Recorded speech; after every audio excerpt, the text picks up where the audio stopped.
learn to answer these questions for yourself, how much, what types, and when. And if you have that basic understanding and you are able to the best of your ability, answer those questions, it's going to go probably the farthest and have the greatest overall impact on your weight loss success and your overall health. Because over or under consumption of carbohydrate can sabotage your health long term. You wouldn't necessarily think that the under part would. People tend to kind of think that carbs are on a graph that just goes up in linear fashion, but actually it looks a little bit more like this, which we'll get into later.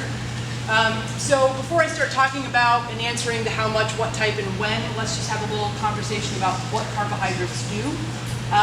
So carbohydrates are kind of another interesting topic of debate and discussion in the nutrition community because they're not completely essential. Human beings can exist and live pretty happily without carbohydrate.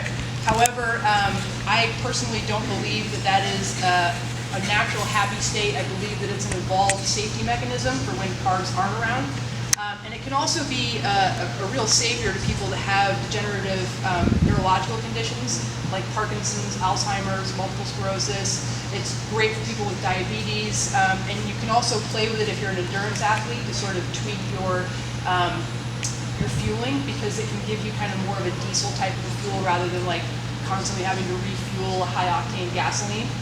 But that system is called ketosis, and it's kind of a pain in the neck. So it's hard to get into. It takes 3 weeks of adaptation. Those 3 weeks feel terrible. You have to be, if you're not someone who likes to track your food with meticulous consistency, you're not going to like trying to get into ketosis because it requires that, and it also requires monitoring, usually by blood, to be the most accurate, to make sure that you're in ketosis. And then if you're an athlete and you're active, you have to further tweak the diet to allow yourself to have enough kind of recovery. So it's sort of ketosis, kind of not ketosis, and it's really hard to do. Plus, if you don't like to stay on a diet, you like to have cheat days, ketosis is definitely not for someone who's a moderate person. It's more of a all or nothing, I really need this diet to save my life, or I'm really serious about my sport kind of a diet. So in that sense, you're going to need some carbs. And so what carbohydrates do, they fuel your body in 3 ways. They fuel muscle. So your muscles all store carbohydrate in the form of glycogen, and this is for energy production. So you're moving around, your skeletal muscle is operating to move you around. Your cells are producing an energy substrate called ATP, which is basically just what makes energy for you. So carbs are stored in the muscle tissue as glycogen, so they fuel muscle. Carbohydrate and glucose also fuels your brain. So your brain is very greedy about glucose. Your body will always make sure that there's a little bit of sugar for your brain. Even if you're in ketosis, it still has to produce a little bit of sugar for your brain.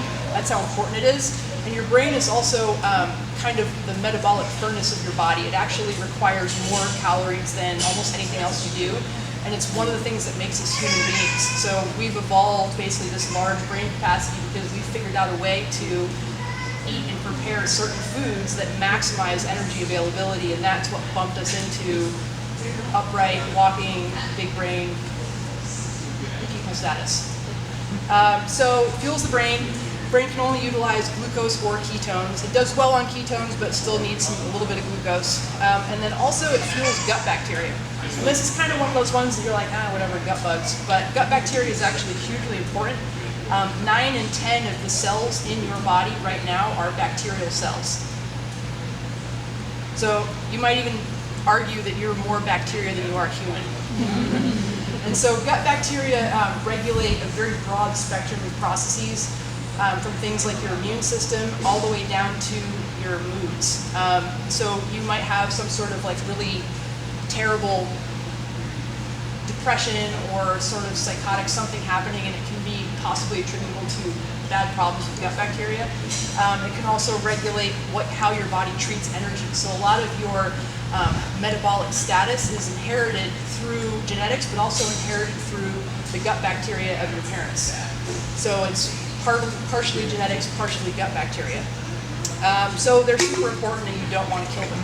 And so if you start starving your body of carbohydrate, they don't really have much to eat. And so you'll have, it's a good way to get rid of an overgrowth if you have a gut bacteria problem, but it's also a good way to get rid of gut bacteria that you don't want to get rid of. So it's another thing that you should always proceed with caution when going super low carb. I firmly believe that you really should only do that if you have really good reasons to, like some sort of bacterial overgrowth or some sort of diabetic stuff or really bad carb problems in general, not by accident. So let's see. Other handy things that carbs do, aside from the super important stuff, they can spare muscle protein breakdown. So a couple of different times in your life situation, your body will break down your own muscle tissue because it can create sugar for the brain from that muscle tissue. So if you happen to run a marathon and you deplete all of your muscle glycogen, your body is going to start breaking down your own proteins to make sugar available for the brain. Also, if you have elevated cortisol, which can come from a post-workout type of a situation, or it can come from bad sleep, or it can come from chronic stress, if cortisol stays elevated long term, your body is going to start muscle wasting from that cortisol. So having carbohydrate in your life, having a little bit of insulin, counteracts that cortisol response, so it kind of prevents you from going down that path of muscle protein breakdown because your body doesn't need to use protein to make sugar because you have sugar. It also can boost muscle protein synthesis. And so insulin and carbohydrate by themselves do not have an effect on boosting building muscle. However, if you have enough protein in your system and then you bump in a little carbohydrate, it kind of gives it an extra like Super Mario boost and you get a little bit more muscle building out of that. So another thing with insulin though, it counteracts cortisol, but it also inhibits fat burning. So there's this odd little balance that things like to stay in. So you want to keep insulin in your system, but you want the baseline values to be lowish, which says to your body that you have good insulin sensitivity, but you have sugar, everybody's cool, nobody freak out. Not freaking out is good. Another thing that carbohydrate does is that it boosts cell volume. So for every 1 gram of carbohydrate, your body holds on to 2.7 grams in water. What that does is it bumps up your cell volume and it maintains osmotic pressure within the cell, and that communicates to your hormones a fed state. When your body believes that it's in a fed state, it does things that it considers to be extracurricular, like muscle building and fat burning. If your body is in a starved state or a little bit worried about having sugar for the brain, it's going to downregulate fat burning and downregulate muscle building, because those are sort of like bonus things that can happen in a fed state because you have that extra energy and you're like, oh, you're okay, but if your brain thinks you might possibly starve, it's going to shut those things down. So that's where you can kind of get stuck and grind yourself into slow-mo mode if you go too low carb and not in the right way. There's lots of ways to kind of mess up a low carb diet. Okay, so this leads us to the first question. Well then, how much carbohydrate should I eat? So that's where things start to come into individual. This fly loves me, by the way. What do they call that? The Aussie salute or something? Yeah. I'll be doing that the whole time. Okay, so most of us agree that carbs aren't bad for you, but too many carbs will make you fat, right? Everybody's heard that. If you eat too much carbohydrate, you're going to gain weight. So what tends to happen in that, with that knowledge, is that you try to stop eating carbs. A lot of people, when they try to lose weight, they just cut out carbs. So what winds up happening for that is that thing that I was talking about, where you get down too low and then your metabolism starts to adapt to that. Some of us adapt really quickly to that and very vigorously, like I did. Whereas others can kind of do that for a little while and seem to get away with it. Bring carbs back in, it's not a problem, cycle in and out of it throughout the week or every couple of weeks, and it doesn't cause any issues. Again, that comes into your individual experience with carbs, unfortunately. No formula there. But I wound up going too low carb. Just tried 1 month of very low carb. When I first started paleos, the data really wasn't out there to point to the fact that I might have the problems that I'm filling you guys in on. And so after just 1 month, I turned myself into a carb-resistant, insulin-resistant, terrible scenario. And so I basically stayed super low carb for 2 years, because every time I tried to introduce carbs, and not like in some crazy way, I wasn't like going out on some, like carb loading festival or anything. I was just trying to eat a little bit of carbohydrate. And so symptoms of carb intolerance that you could look for would be suspicious weight gain. So if you feel like you've eaten a little bit of carbohydrate and suddenly you gain 10 pounds and it just doesn't seem to add up for a calorie to calories in, that's one thing. Bloating, water retention is another component. You can also get into some of the more painful effects where you have brain fog, shakes or tics, blurry vision, extra naps needed throughout the day, joint pain. Those are all signs that your carb tolerance is not very good or your insulin sensitivity is really bad. So a person like that is going to need to really consider how they're going to move forward.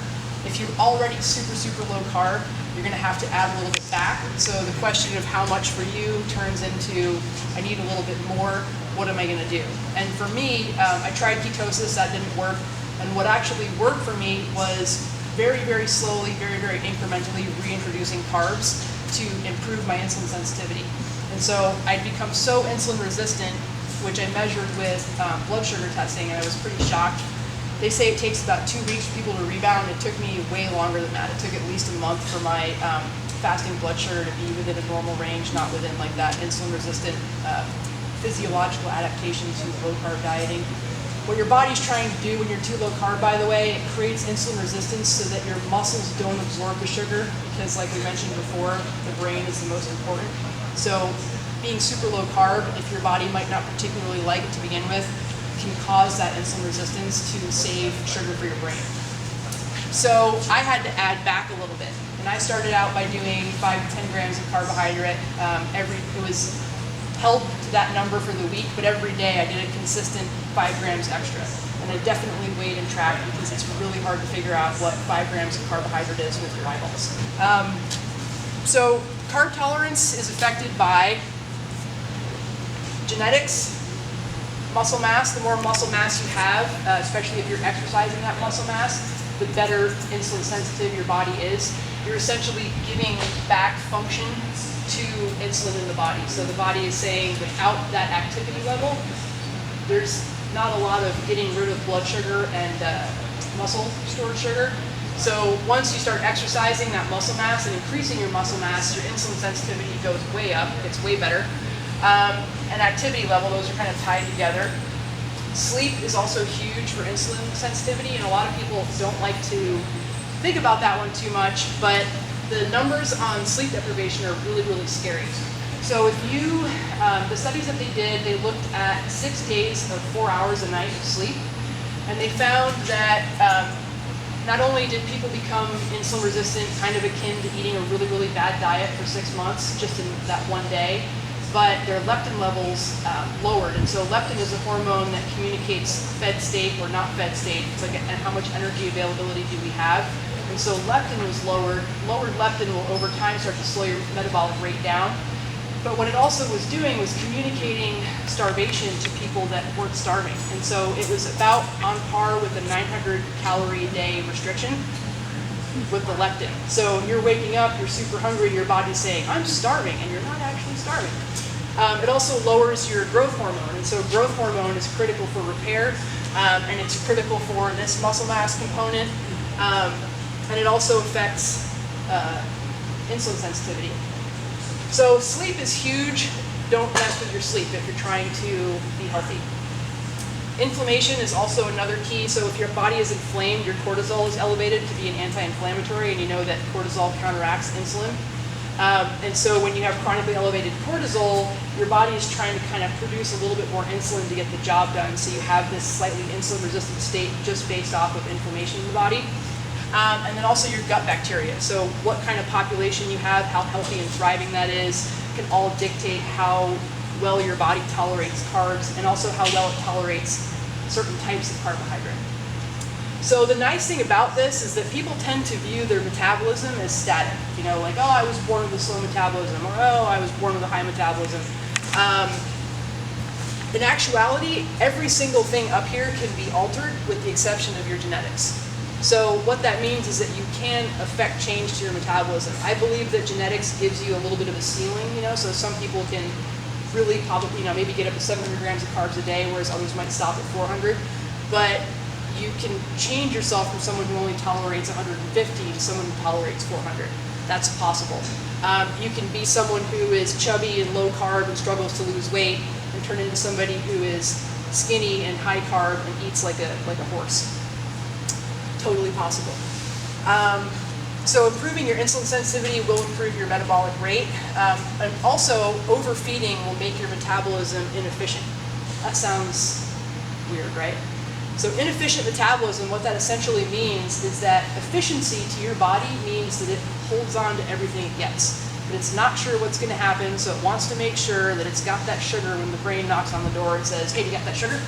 So when your body is not concerned with that, it becomes inefficient. It doesn't care anymore. So it starts burning energy. So you overfeed yourself, like Grayson was my classic example. He could overfeed himself by 3,000 calories every day, and it would take him a really long time for his body to start gaining weight. So what happens is he basically turns the bedroom into a 95-degree sweat box because his body is just throwing off extra calories in an inefficient metabolic way. But the way that that happens is gradual overfeeding. So gradual means if you bump yourself up in a non-gradual way, you're definitely going to put on some body fat. However, if you're really committed to boosting your metabolism and getting out of that like diet zone to maintain your body mass, little tiny itty-bitty increments of overfeeding where you may only gain about 5 pounds, but you're going from somebody who can only consume 1,500 calories at best and 100 grams of carbohydrates to somebody that can burn 2,000 calories and 250 grams of carbohydrates. And so for you, that gives you the advantage of being able to then, if you want to go back on a diet, so the short-term goal of a diet, you go on a diet for 12 weeks, much easier to lose weight for that person. And that's you, that's the same person. So you try to lose weight when you're at 1,500 calories, you don't have much to work with there. So you spend the time, boost your metabolism back up, make it more inefficient, a lot easier for you to then lose a little bit of weight, especially if you can push that carb tolerance up as high as you can get it.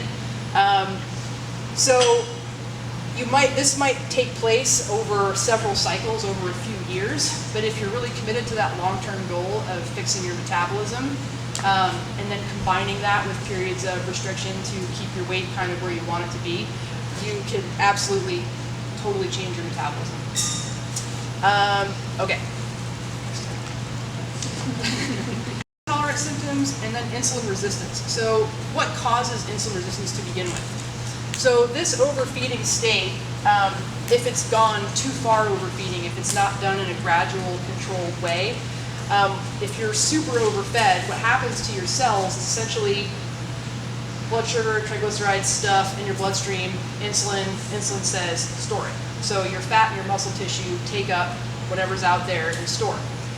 They're hoping that you're going to tap into them and burn some of that stuff, because at a point they'll just get maxed out. And when a cell gets maxed out, it starts to produce peroxide, which is toxic to the cell.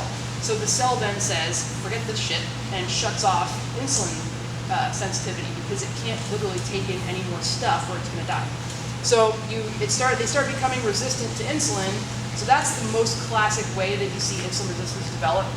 That's why 1 in 9 of us will develop type 2 diabetes after 40.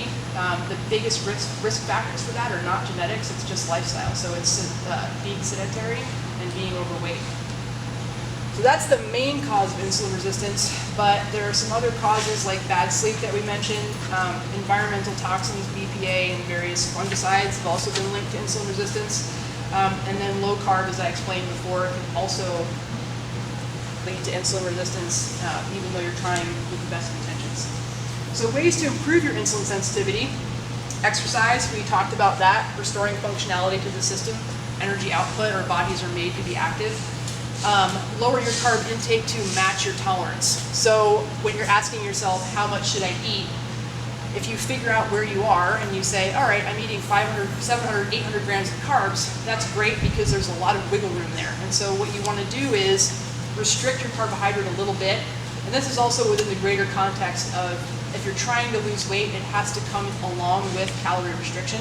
It's not all about carbohydrate. It's also about overall energy intake. But pull your carbohydrates down just a little bit. Don't go on this spree and say, I'm not eating carbs anymore, I'm too fat. Not going to be your friend. So pull down a little bit and see what happens. If you start to lose weight with just a little bit less carbohydrate and overall calorie restriction, you're totally fine. Just cruise there. However, if that doesn't work, then go down a little bit again and try to maintain as much carbohydrate intake as you can while losing body fat. And if you're trying to figure out and maximize your carb intake for somebody who's on maintenance, Matt, that's one pointing at him, what you're trying to do there is eat as many carbs as you can without gaining body fat. And so then at that point, when you do happen to want to, for some reason, I don't think he does, but if you wanted to get a little leaner, it would be super easy for him at that point. Also, what you should be doing is avoiding super high glycemic index foods that are not very satisfying. So there's this thing, I don't know if you guys have heard about the whole hyperpalatability discussion. So part of the issue with the standard American diet or westernized foods or processed foods is that they've become more and more and more palatable, and they've figured out these really specific combinations that basically bypass your body's hormonal signals that say, if I'm full, stop eating. You can eat a whole bag of potato chips, you can eat a whole pint of ice cream, you can overeat these foods so easily because they completely bypass that satiety signal because of that hyperpalatability. So a lot of the super whammy-jammy carbohydrate whack foods are small, they're not very satisfying, they make you want to binge eat them.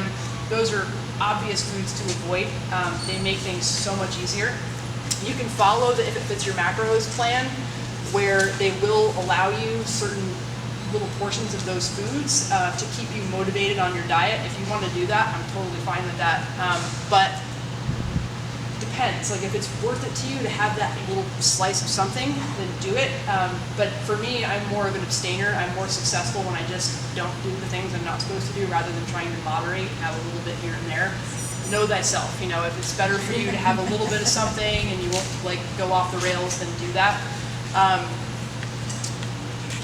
But it typically is not great for insulin sensitivity. Also, not so much because of the overeating, but also because of the huge insulin spikes. So they leave you super hungry like 2 to 3 hours later, which again leads to overeating. Yeah, binges. Also, eat your carb meals far apart. So this is something that's pretty cool. They've done some research, and this will cover the when part of it. But they found that they put 2 groups of people on a diet. They had the same calories, same fats, carbs, protein, same everything. The only difference was that over 6 months, one group ate 80% of their carbs in one meal. And that was with the evening meal. I personally think that lunch or dinner doesn't make a difference. I think it's the one-time whack. Lunch and dinner insulin sensitivity are the same. Morning, you're more insulin sensitive because you've been fasting all night. So there was one meal, 80% of the carbs, and those people lost significantly more body fat. They also had improved, they had lower LDL and higher HDL, and they had lower baseline insulin values. So all of their health markers went up and they lost more weight. Only thing they did was eat 80% of their carbs in one meal rather than separating them out into 3 different meals. And so what I think is going on there is that, I'm sure you guys have all heard bodybuilder diet, or lots of nutritionists recommend that you should be eating 6 small meals a day, eat every 2 to 3 hours. What happens when you do that is your body basically becomes dependent on external input of sugar. When you allow your body to not have carbs every 2 hours, you turn on your own systems of internal sugar production. And so it's a much healthier balance for your body. It lowers your overall appetite, so you won't have these hunger cravings. You're more satisfied from your meals. You can do that one whack of carbs and then not think about another meal until you're like, oh, I guess it's time to eat. Whereas that every 2 to 3 hours basically turns you into a crackhead. So stay away from that. Sleeping, again, so sleeping well. If you want to improve your insulin sensitivity, probably the first thing I should have mentioned is that you have to sleep. You can do everything else, but if you're not sleeping, nothing's really going to work that well, unfortunately. And then also lowering inflammation. Sometimes that's a hard thing to figure out because it's such a broad and general statement. You can go have blood work done that looks at inflammation, markers of inflammation. But in general, if you know that you've been and they've said, oh, there's something going on here, that's going to contribute to the problem. So if you can figure out what's causing that inflammation, try to also address that issue, it'll help your insulin sensitivity. And so again, with the tolerance component, everyone's individual carbohydrate tolerance is not something not only does your metabolism change, but the tolerance can change, and it can change week to week, day to day. It can be dependent on sleep, stress, inflammation, all of these things. But more importantly, when you're intolerant of carbohydrate, oh man, I lost it. I forgot what I was talking about. It'll probably hit me in like 3 minutes. Yeah, totally. Sorry, mom brain. Okay, so how much you should eat totally depends on your tolerance, which something I was discussing about it being shifty, and I can't remember what was so exciting, but regulating inflammation. Right, regulating inflammation is sleep and tolerance, but there's just the little specific thing that I got excited about just went out that way. And then also make sure that you're adding them back in really slowly. I went over that, but just want to make sure you guys remember that. If you've been really low carb, don't just jump up super high with carbohydrates. Okay, so person to person, some sort of average numbers you're looking for. I don't ever recommend that anybody go below 100 grams of carbohydrates per day. But women are somewhere in between 150 and 400, and men are somewhere between 200 and 700. On the lower end of that spectrum is still low carb. Just so you know, I consider anything under 300 grams, 250 to be generally lower carbohydrate. And it's often enough in people that have been following a standard American diet, that have been sedentary and are overweight, to produce weight loss. You don't have to go all the way down to the bottom. That 250 oftentimes is enough for somebody that's been at 800. It's really easy to do if you drink soda and all of those exciting things. So you're shooting for maximizing as much as you can within your tolerance, trying to figure out what your tolerance is, looking at your long-term, short-term goals of boosting your metabolism. And so, all right, let's get into what types of carbs we should be eating. So we were just talking about glycemic index and hyperpalatable foods. Some foods aren't hyperpalatable per se, like white potatoes, but they have kind of a higher glycemic index. They don't bother me, but they may bother you. One way to determine, because they've discovered that not everyone reacts the same to high glycemic index food, so that's kind of a weird one. Some people will have a spike with a banana and not a cookie. Other people spike with a cookie and not a banana. So you can't just sort of blanketly say what does what. I find, though, that I can kind of tell. Like if you eat something that's high in carbohydrate and you kind of have that like, oh, I'm kind of high, kind of foggy, kind of like kids. When you give kids sugar and you see what they do, you sort of have that little kid inside of you that's like, carbs. I can also tell because it makes me really hungry the next day. Like if something for me, like rice, for some reason, just the next day, I'm like nauseous and hungry when I wake up in the morning. And so that for me is a good way to tell, like, I should probably avoid those carbohydrates. I guess it's possible that if you do those carbs right before a workout, you know, a couple hours before the workout, hopefully it's going into the right places. I haven't really had any luck with that though, so you could experiment with that and that might work for you. So personal experimentation with types of carbohydrate. You can also go home though and check out a glycemic index. For the most part, it's pretty accurate. There are some things on there though that will mess it up. Like if a food is high in fructose, it will not falsely, but it'll have a low glycemic index. It doesn't mean that the sugar load is low. Like agave syrup, that's kind of like the one thing that drives me nuts, because everyone's like, oh, it's a low glycemic, healthy sugar, and it's all being digested by your poor liver. So it's if you give somebody who's diabetic, for example, that has non-alcoholic fatty liver disease, agave, and say, you can eat this, it's totally cool for diabetics. It's not cool for diabetics. It's not good for you. But generally, that thing works. You're also going to want to consider gut permeability. So gut permeability is something that is pretty big in sort of paleo speak. It was a topic that came up a decade or two ago, and most medical professionals said, whoever brought this up, you're an idiot, go away. But it's becoming more and more important in research, and they've been linking every tested autoimmune condition presents with gut permeability. And they're starting to realize that autoimmune conditions have an environmental trigger, and likely the way that this trigger gets into the system is through permeable gut linings. which can be caused by things like stress, gut bacteria shifts, and also gluten. So gluten reacts with people in different ways. It causes an opening in the gut lining. It releases a chemical that says open. And for most of us, it's a small, minute, not a problem type of a thing. But for people with the right genetics, it can actually be really, really detrimental. So if you have celiac disease, you wind up figuring that out at some point, especially when it really kicks in, and then it's obvious to you that you can't eat it. But for a lot of us, it's a very mild, kind of prolonged thing that happens over time, and we don't really realize it until we actually eliminate gluten for a while, and then go back to it, and you're like, oh man, all of these weird symptoms I was having, like this bloating and the joint aches, or random symptoms that aren't necessarily digestive, cognitive, vision, weird stuff that kind of link back to it. Or my grandfather, for example, who ate like a normal, 1950s American dude for his whole life. Sugar after every meal, sugar in everything, bread and everything, cereal, pasta.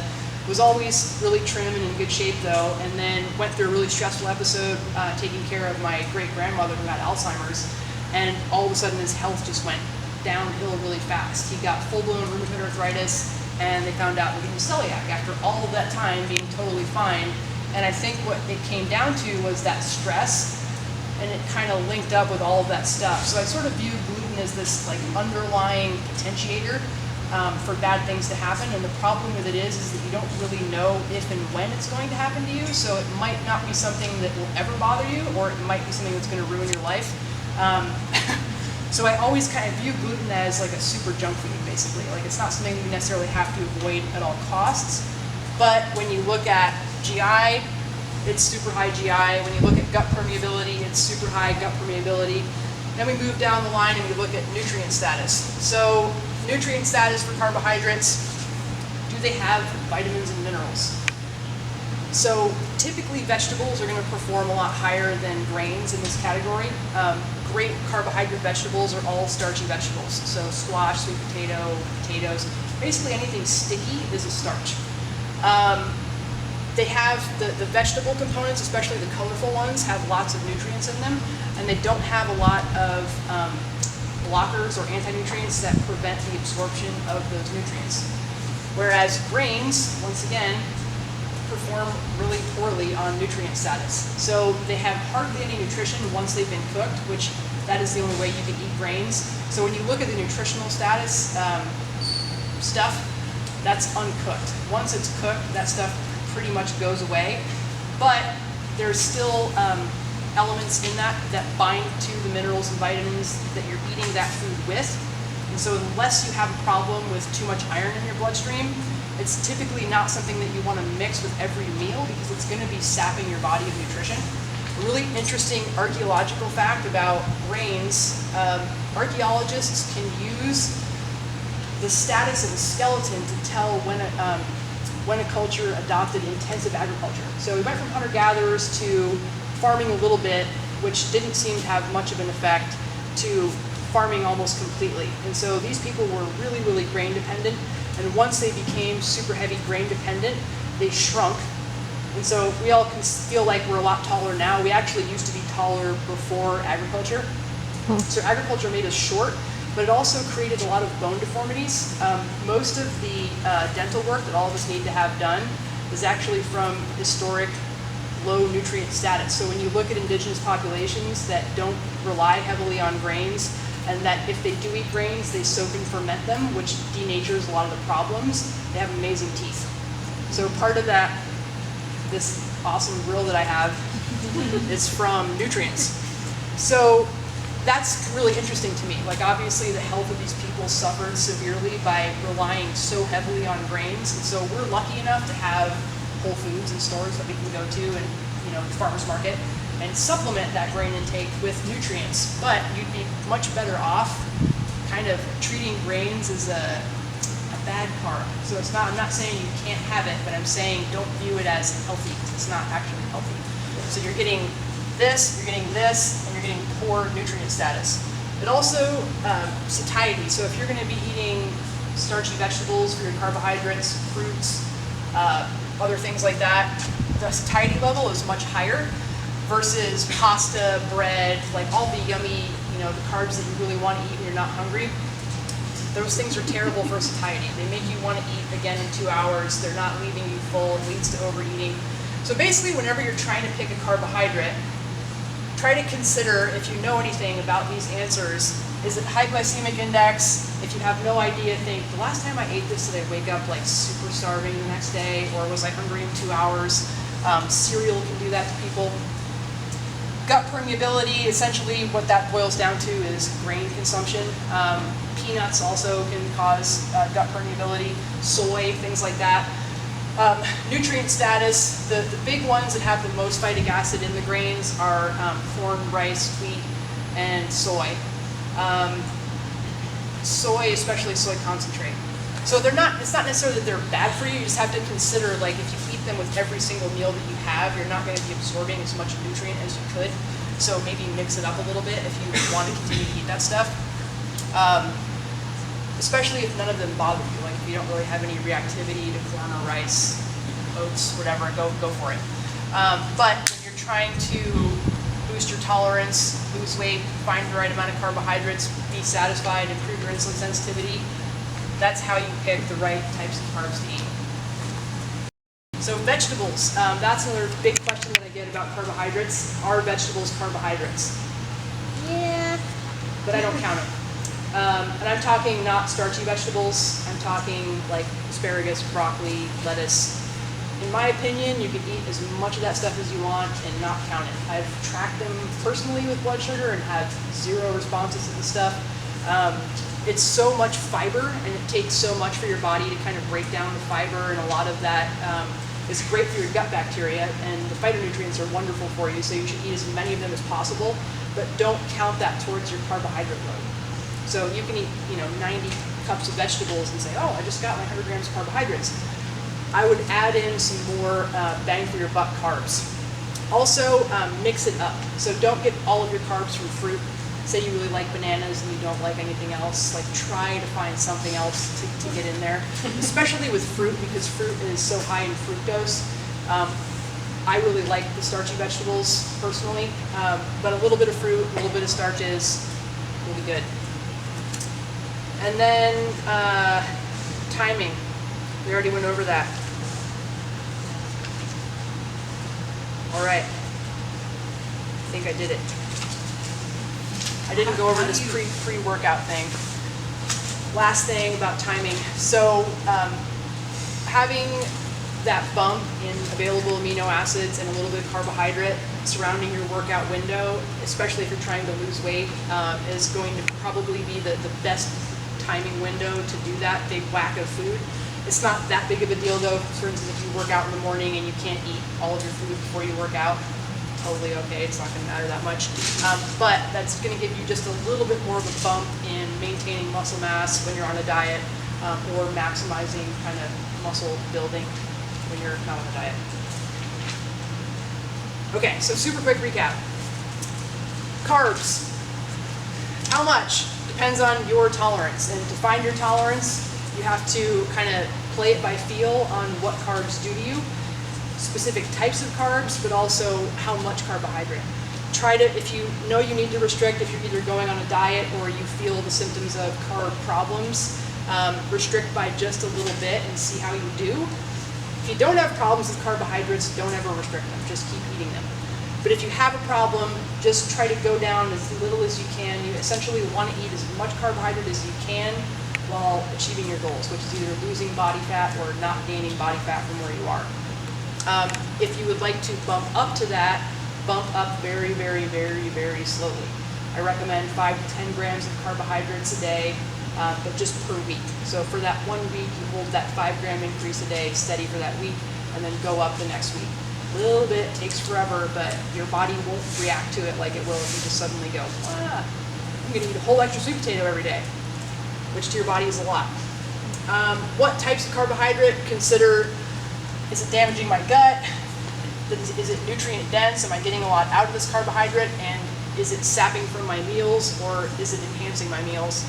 And then, is it leaving me satisfied? Those are really the main questions to ask yourself when you're eating carbs. I should go ahead and say that sugar is obviously, it's a carbohydrate, but it's not a good carbohydrate. When try to eat the majority of your carbs in one meal. I would do one meal without carbs, and then one meal with a little bit of carbs, and then one big meal with 80% of your carbs. So the meals where you're not eating a lot of carbohydrate, that's where you kind of do the bulk with vegetables. And then I think that's pretty much it. You guys have questions? I was just going to say, do you have a resource to search? Self.com or something like that. And most foods that you could possibly conceive of, they have all different quantities, all different ways of measuring the food. It's pretty easy to use that. And then you can kind of cross-reference it. You can also use the app called MyFitnessPal. And so you have to input it. If it has a barcode, it'll tell you how much it is, but you can also search their database, and a lot of other people put stuff in and you can borrow from their databases.